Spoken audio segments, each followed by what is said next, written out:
What is going on, guys? JD from New York here, and today we are doing a Monday Night Raw review, man. You guys asked for it. I'm fucking giving it to you, man. March 30th, 2015, last night's show, man. Post WrestleMania 31. We're going to be talking about all the happenings on Monday Night Raw following WrestleMania 31 and the great event that we seen on Sunday night, man. But before I get into that, couple of things I want to mention quickly right off the bat. I don't want to waste too much of your time. I know you guys are here to hear my opinion on Monday Night Raw. Number one, thank you for 25,000. We are currently over 25,000, somewhere around 25,100, I believe. So thank you guys so much. Thank you guys to all the new ones who have come over from Twitter and YouTube, man, subscribing to this channel. This is going to be your number one source for all WWE news and rumors right here on YouTube.com. Enjoy your stay and welcome to Team JD. If you guys missed Off The Script this past weekend, links are down below. If you guys missed my WrestleMania 31 review, links are down below in the description, all right? I did WrestleMania 2K simulations of WrestleMania 31, man, for WWE 2K15. If you guys missed any of that, links are down below as well. And I want to send a big thank you over to the guys over at WrestleCrates on Twitter, man. At WrestleCrates on Twitter. Thank you for following me back. Thank you for making me a part of your family. Thank you for welcoming me to your family, man. It's going to be great, and I can't wait to work with you guys. If you guys don't know what they are, man, family-owned and operated business, people who genuinely love the wrestling business and the wrestling industry, going to be bringing you epic monthly subscriptions, man, of WWE action figures, t-shirts, trading cards, DVDs, licensed figures by Mattel, and Funko Pop, man. It's going to be unbelievable. I'm going to be doing unboxings for you guys. I'm going to be doing reviews.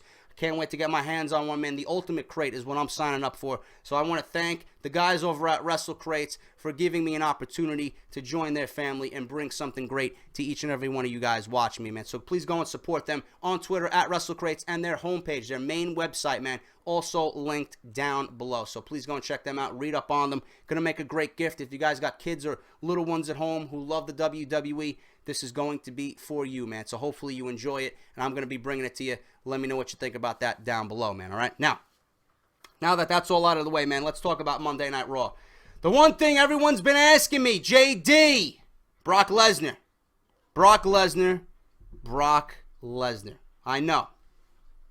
You guys have not really felt that Brock Lesnar owed or owned up to his title of WWE Champion, right? Been paid all this money, making sporadic appearances throughout the year, wrestling 2 to 3 matches a year. Is that really worthy of the money he's making and the WWE Championship that he was holding for over 220 days? I understand you guys, and and the frustration that comes along with it, okay?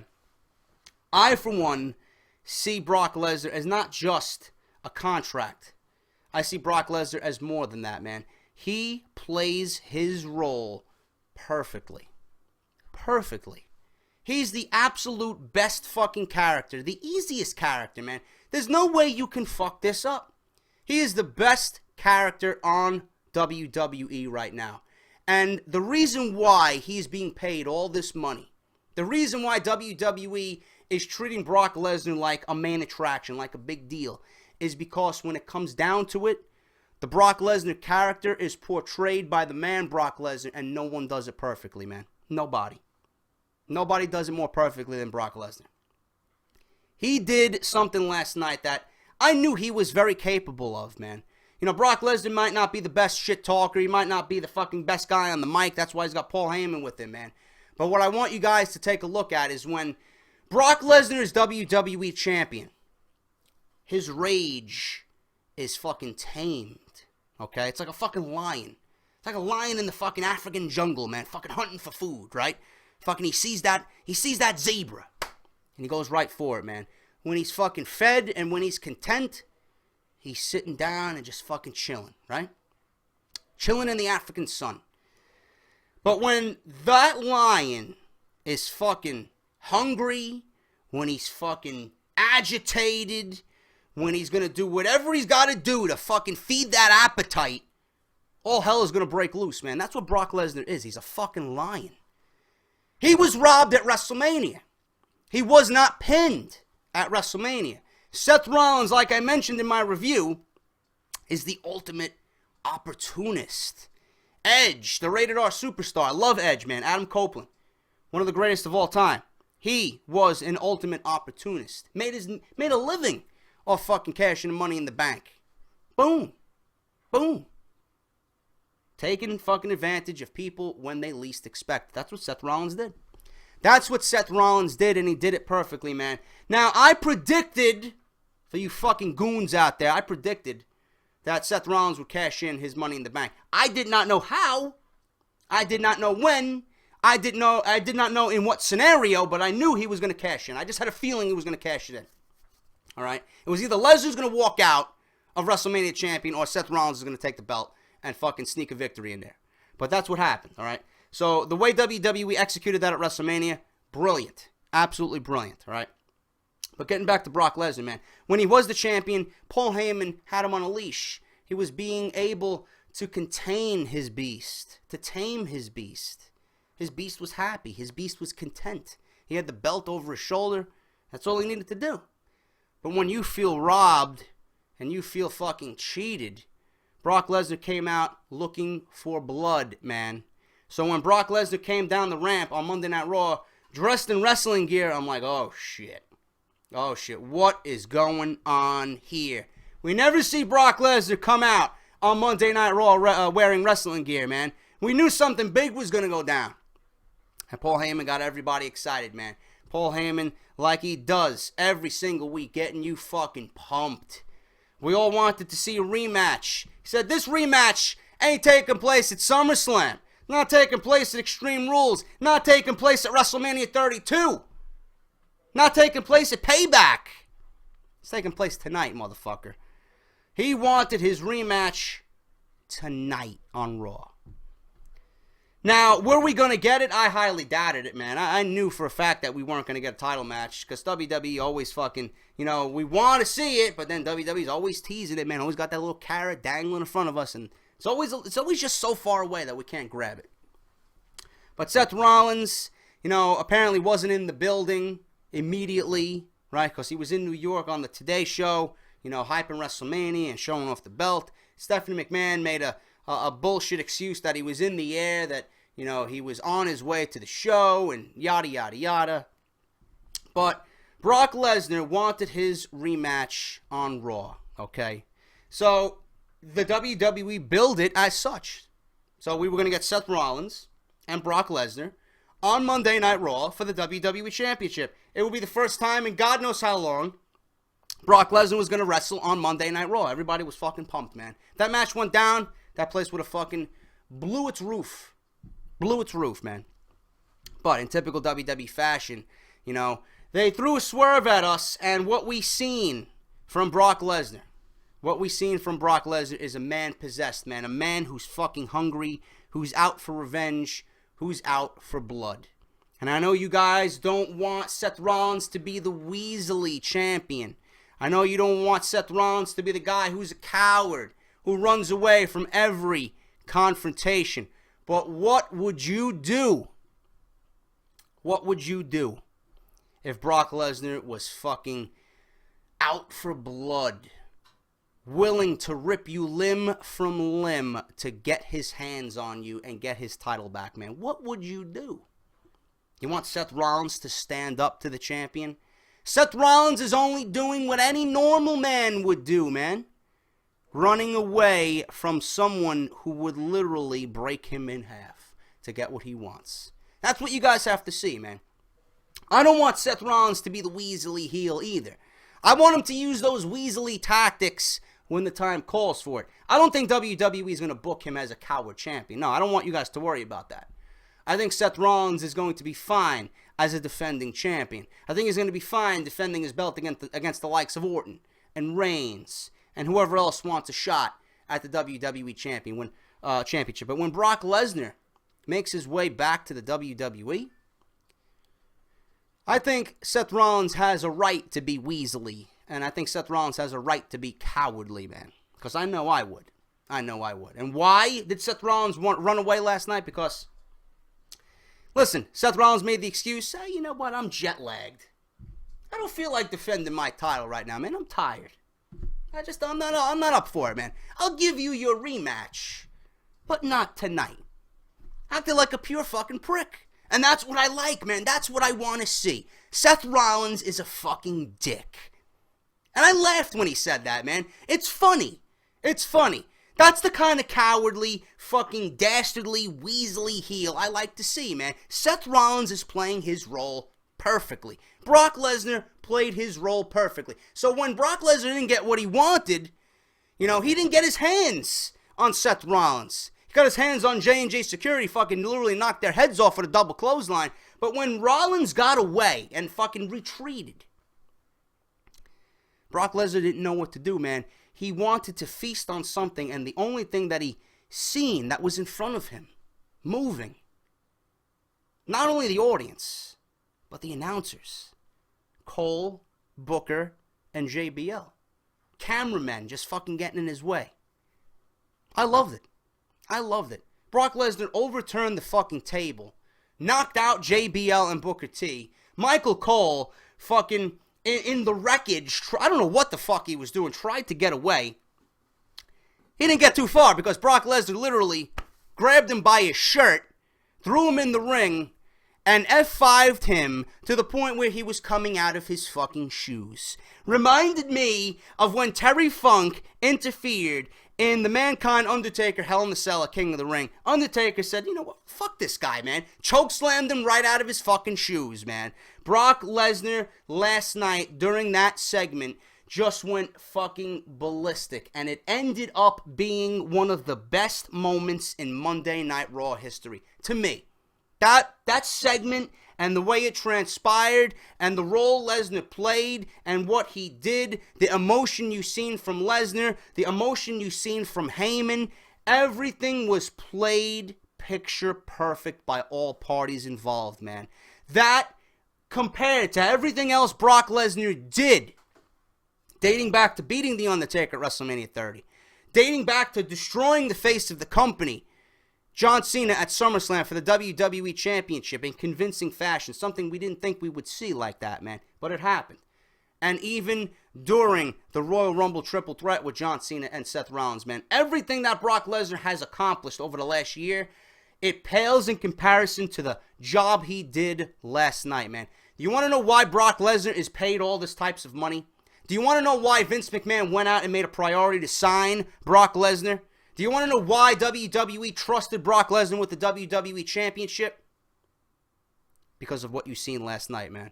Brock Lesnar is the perfect fucking character. He plays his character better than anyone on the roster. And you can include Bray Wyatt in that as well, man. The guys like that, they just have it. They just have it. And I commend WWE for booking Lesnar the way they did, man. I don't think Lesnar looked stronger than he's ever looked than he did last night, man. Absolutely unbelievable segment that made one hell of a Monday Night Raw moment, man. Everyone tweeting me, everyone fucking texting me, laughing. This was fucking amazing, man. This is why we love WWE. Even when they're low, even when they're, it's just negative and the product is stale, they turn around and do something like this, man. Glimmers of fucking greatness just dashed on top of that, man. And that's what that was last night. It was absolutely fucking fantastic. From the opening segment to the Rollins situation to him getting away and Brock Lesnar destroying the announce team and cameramen, and then Stephanie McMahon even coming down and playing her role perfectly, man. Begging Brock Lesnar to put the cameraman down because he's got a family, and then all of a sudden she turns fucking evil. Get out of my fucking building. Suspended Brock Lesnar. Gonna fine Brock Lesnar. Absolutely perfect way to get Lesnar off TV until SummerSlam, man. Which at that point, he will probably be back for his WWE Championship.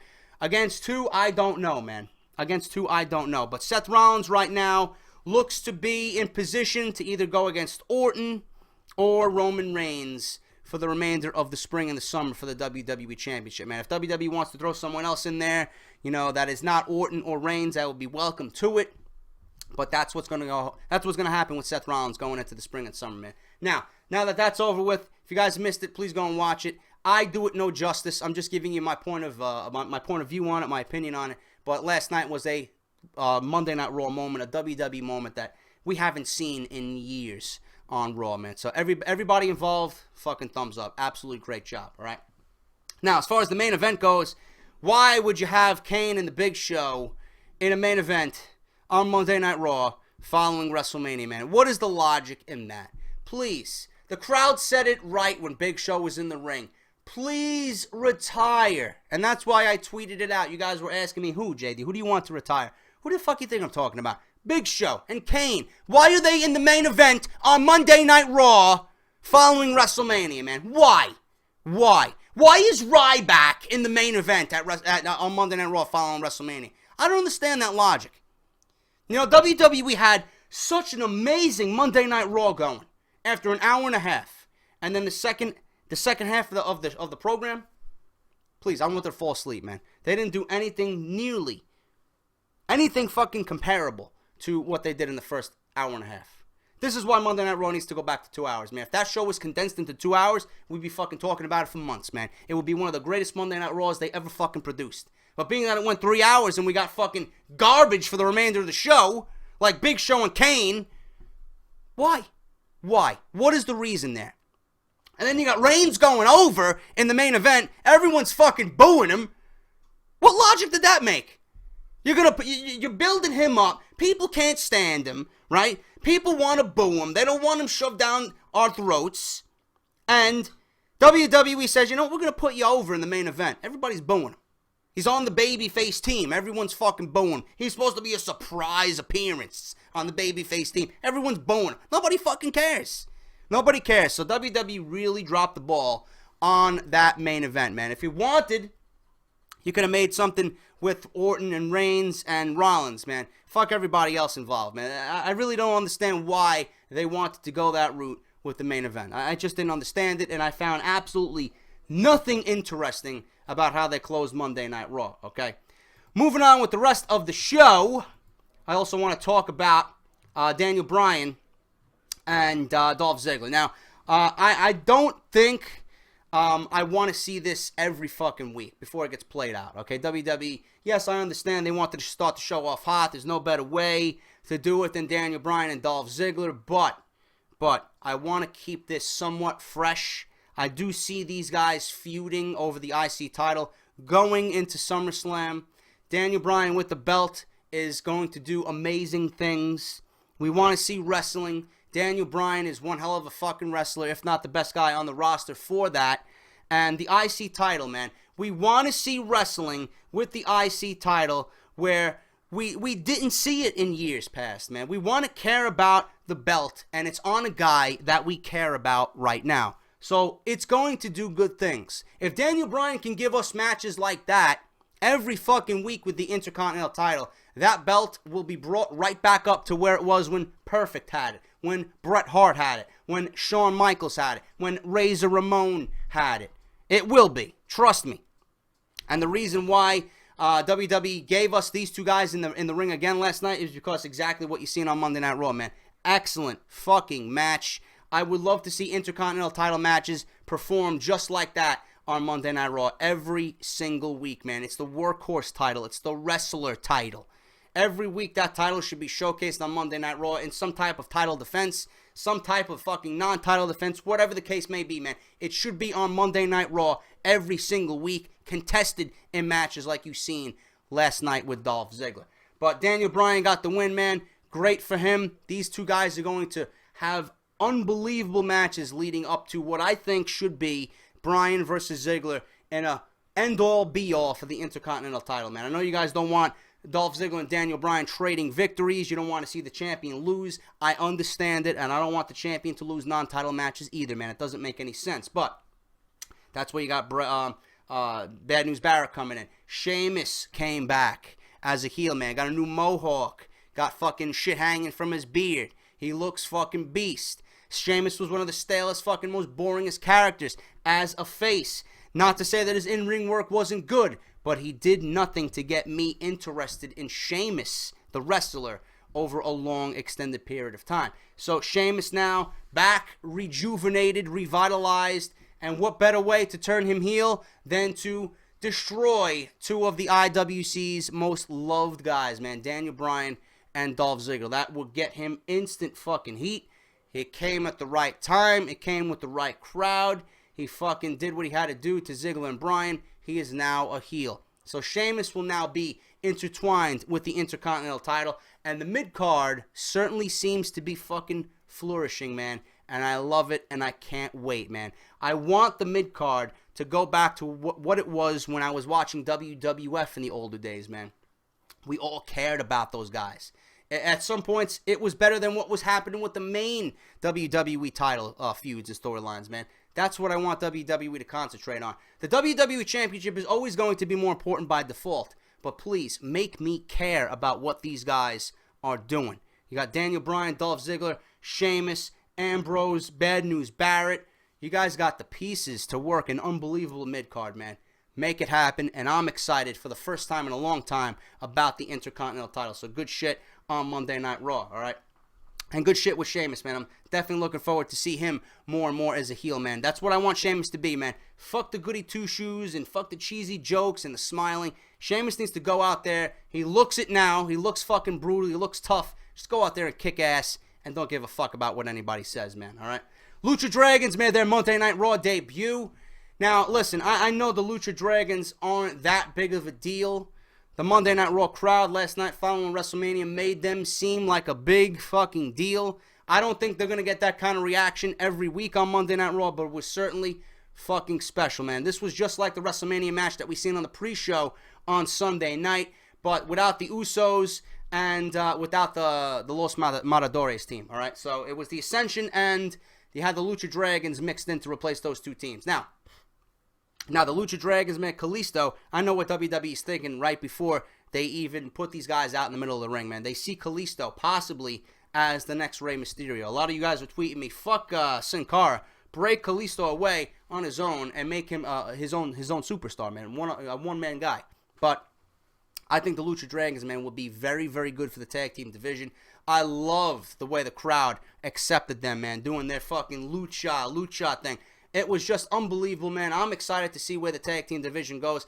The WWE has the pieces. They have the pieces. The Ascension looked good last night. You got the Usos. You got the Brass Ring Club. You got the Primetime Players. You got a New Day, which is becoming my new favorite chant, man. New Day sucks. I don't know how they think about that. I don't know what they think about it. But listen, any reaction is a good reaction, man. If they're not getting any reaction at all, it's not good. But the crowd is reacting to them, so it's always got to be looked at in a positive light, man.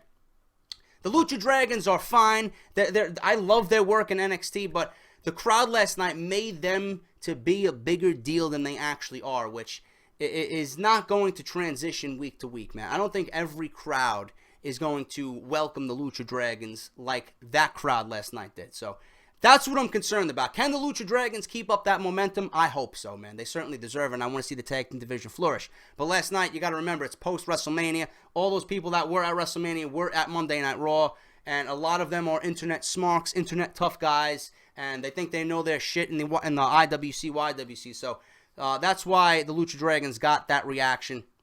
But it was great to see, man. Kalisto hitting all the spots, and it was made to be a big deal, man. Looks like the tag team division can flourish if the WWE really, really cares for it, and which I hope they do, man, just like the IC title.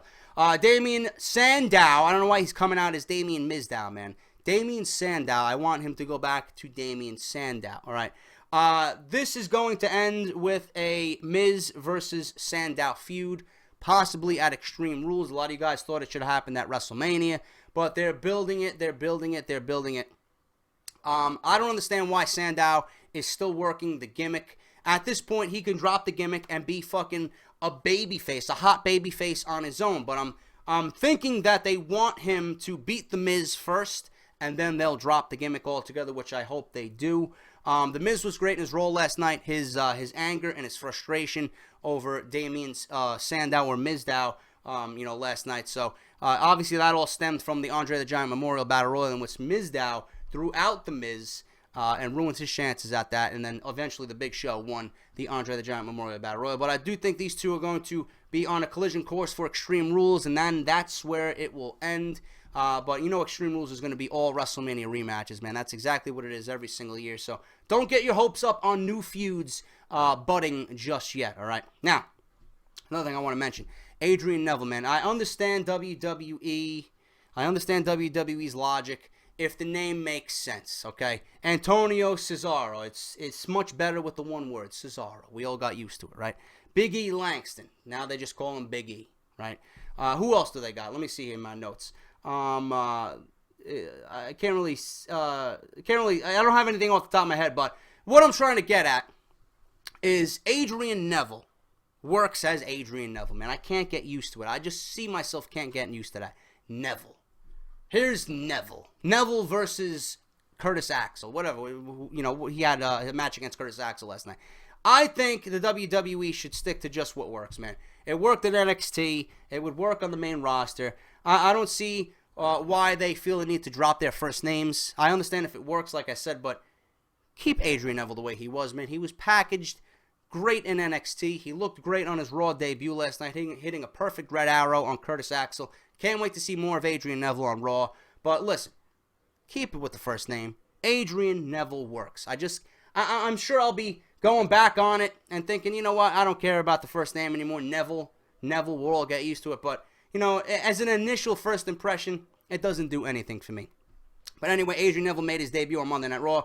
Very, very good match with Curtis Axel. Looked great in victory. So I can't wait to see more of what he brings to the main roster. John Cena and Dean Ambrose, man, had a very, very good match.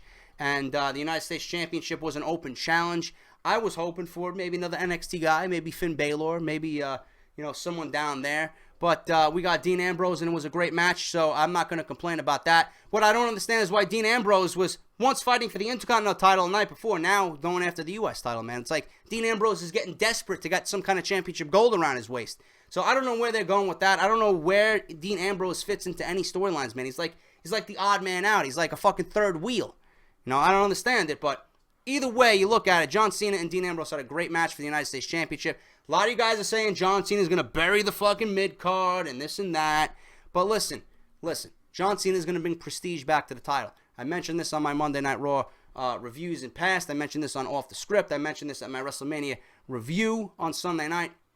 Cena and Bryan job right now is to do, the U.S. title and the Intercontinental title respectively good. They're going to bring it back up into the spotlight. Those two titles will be showcased on weekly television, so it's only going to be good, man, because people are going to see more of them, and the names associated with those titles obviously hold their weight as well, all right?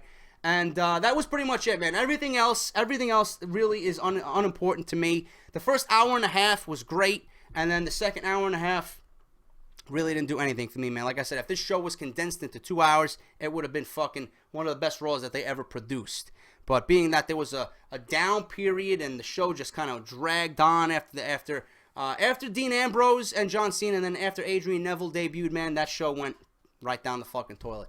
Nobody cared, and that all had to do with the main event, man. The WWE should have gave us one hell of a main event for Monday Night Raw post-WrestleMania. But again, they just fall into the similar fucking situation, having Big Show and Kane in the fucking main event against Roman Reigns. Where's Roman Reigns going to fit in now, man? Is he going to go right after Seth Rollins? Is he going to be lingering around going after Seth Rollins? Or is he going to be going after Big Show like advertised, man? I don't understand. I really don't understand what they're doing with it. But it's going to be interesting to see where they go with these moving pieces. You got Roman Reigns, who feels screwed out of WrestleMania. You got Seth Rollins, who's going to be a wanted man by not only Reigns, but Lesnar as well, and now Randy Orton.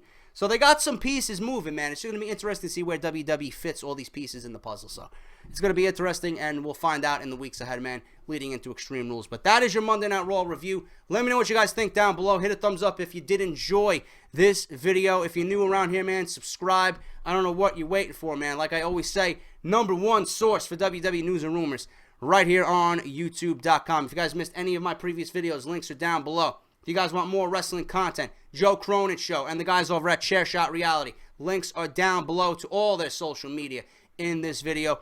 Go and check out WrestleCrates, like I said, as well, guys. I will see you all on Friday for Off The Script. So until then, enjoy your weeks, guys. I'll see you on Friday. And this is JD. I'll talk to you all very soon.